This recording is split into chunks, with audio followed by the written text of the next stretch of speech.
নমস্কার, সোমালিয়াস ক্রিয়েশনে আপনাদের সবাইকে স্বাগত জানাই। আজকে আমি নিরামিষ সাদা আলুর দম রেসিপি আপনাদের সাথে শেয়ার করব। আশা করি আপনাদের ভালো লাগবে। আলুর দমের জন্য আমি আলু সিদ্ধ করে প্রেসার কুকারে সিদ্ধ করে এটার খোসাটা ছাড়িয়ে নিচ্ছি। এখন একটা ফ্রাইং প্যান নিয়ে নিয়েছি, এতে সর্ষের তেল দিয়েছি আমি। তার মধ্যে দিয়ে দিলাম, ফোড়নে দিয়ে দিচ্ছি হিং, হাফ চামচ মতো হিং দিলাম, আর দিয়ে দিচ্ছি গোটা গরম মশলা। কয়েক সেকেন্ড ফোড়নটা নাড়াচাড়া করে নিচ্ছি। এখন এর মধ্যে আমি দিয়ে দেব হাফ চামচ আদা বাটা। আদাটাকে আমি এখানে গ্রেট করে নিয়েছি গ্রেটারে। কয়েক সেকেন্ড নাড়াচাড়া করার পর এর মধ্যে একে একে আমি গুঁড়ো মশলাগুলো দিয়ে দিচ্ছি। দিয়ে দিলাম ধনে গুঁড়ো, জিরে গুঁড়ো, এটা আপনারা আপনাদের আলুর পরিমাণ বুঝে দেবেন। আর খুব সামান্য, একদমই সামান্য একটু হলুদ গুঁড়ো আমি দিয়েছি। মশলাগুলো তেলের সাথে আমি কষিয়ে নিচ্ছি। অন্যদিকে আমি মিক্সিং জারে আমি 1 মুঠ ভাঙা কাজু নিয়েছি, তার সাথে নিয়েছি বেশ খানিকটা পোস্ত, আর নিয়ে নিচ্ছি 3 চা চামচ টক দই। আমি এখানে ঘরে পাতা টক দই দিয়েছি, আপনারা কেনা টক দইও ব্যবহার করতে পারেন। এগুলোর আমি একটা পেস্ট তৈরি করে রাখবো। দেখুন, পেস্ট তৈরি করা হয়ে গেছে। অন্যদিকে এই মশলাগুলো আমি ঢেকে রেখেছিলাম। এবার এই কাজু, পোস্ত আর টক দইয়ের মিশ্রণটা আমি ঢেলে দিচ্ছি এর মধ্যে। গ্যাসটা কিন্তু আমি অফ করে দিয়েছি, কারণ টক দইটা গ্যাস যদি এখন জ্বালানো থাকে তাহলে কিন্তু দইটা ফেটে যেতে পারে।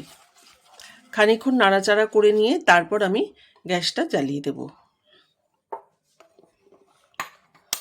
দেখুন, আমি 4-5 মিনিট নাড়াচাড়া করে নিয়েছি। এখন গ্যাসটা আমি জ্বালিয়ে নিচ্ছি, ফ্লেমটা একদমই লো রেখেছি।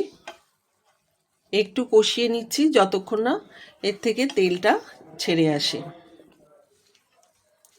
এখন দিয়ে দিচ্ছি এর মধ্যে নুন দিয়ে দিচ্ছি, আমি পরিমাণ মতো নুন দিয়ে দিলাম, আর দিয়ে দিচ্ছি সামান্য চিনি। চিনি খেতে যদি অপছন্দ করেন তাহলে চিনিটা স্কিপ করবেন। আবারও সব কিছু একসাথে মিশিয়ে নিচ্ছি। এখানে আমি কিন্তু লঙ্কাটা 2টো লঙ্কা দিয়েছি, ঝালের পরিমাণটা আপনারা বুঝে দেবেন। ছোট বাচ্চারা খাবে বলে আমি এখানে লঙ্কাটা কম দিয়েছি। এখন এই সিদ্ধ করা আলুগুলো আমি এর মধ্যে দিয়ে দিলাম। এবার একসাথে ভালো করে নাড়াচাড়া করে নিচ্ছি। এই আলুর দম কিন্তু খেতে খুব ভালো হয় আর দেখতেও ভীষণ ভালো হয়। আপনারা অবশ্যই বাড়িতে একবার ট্রাই করবেন। সমস্ত মশলার সাথে আলুগুলো মিশিয়ে নিচ্ছি। আলুটা যেহেতু সিদ্ধ করাই আছে, সেজন্য হতে কিন্তু আর খুব একটা সময় লাগবে না। এবার আমি এর মধ্যে দিয়ে দেব পরিমাণ মতো জল। মিক্সিং জারটা ধুয়ে আমি এখানে সেই জলটা দিয়ে দিলাম। এখন একটু ফুটতে দেব। যতটা গ্রেভি আপনারা পছন্দ করবেন ঠিক সেরকম জলটা দেবেন। এবার আমি একটা ঢাকা দিয়ে দিচ্ছি। অন্যদিকে আমি একটা ছোট কড়াইয়ের মধ্যে নিয়ে নিলাম 1 চামচ বাটার। বাটারটা মেল্ট হয়ে গেলে এর মধ্যে আমি দিয়ে দিচ্ছি সামান্য আদা কুচি। এখন এর মধ্যে দিয়ে দেব গোলমরিচের গুঁড়ো, অনেকটাই দিলাম গোলমরিচ গুঁড়ো। আর দিয়ে দিচ্ছি অল্প টমেটো কুচি আর ক্যাপসিকাম কুচি। আপনারা এর মধ্যে চিলি ফ্লেক্সও দিতে পারেন, ঝাল যেরকম পছন্দ করেন যেরকম সেই বুঝে এগুলো দিতে পারেন। এগুলো সামান্য বাটারের মধ্যে আমি সতে করে নিচ্ছি। এইবার ঢাকনাটা সরিয়ে দিলাম। এবার এই আলুর দম যেটা করেছি এর মধ্যে আমি এটা ঢেলে দিচ্ছি। বাটারের মধ্যে যেহেতু গোলমরিচ দেওয়া আছে, খেতে কিন্তু খুব ভালো লাগবে।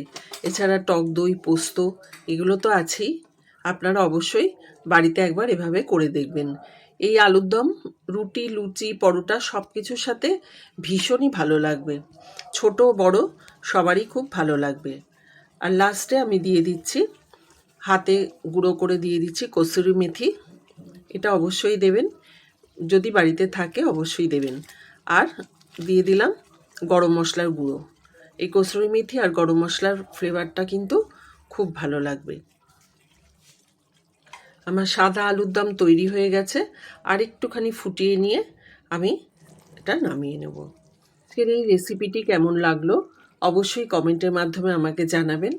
আর যদি ভালো লাগে তাহলে আমার চ্যানেল সোমালিয়াস ক্রিয়েশনকে একটা লাইক, শেয়ার ও সাবস্ক্রাইব করার জন্য অনুরোধ রইল। সবাই ভালো থাকবেন, সুস্থ থাকবেন। আবার অন্যদিন এরকম একটি সহজ রেসিপি নিয়ে আপনাদের কাছে চলে আসব। ধন্যবাদ।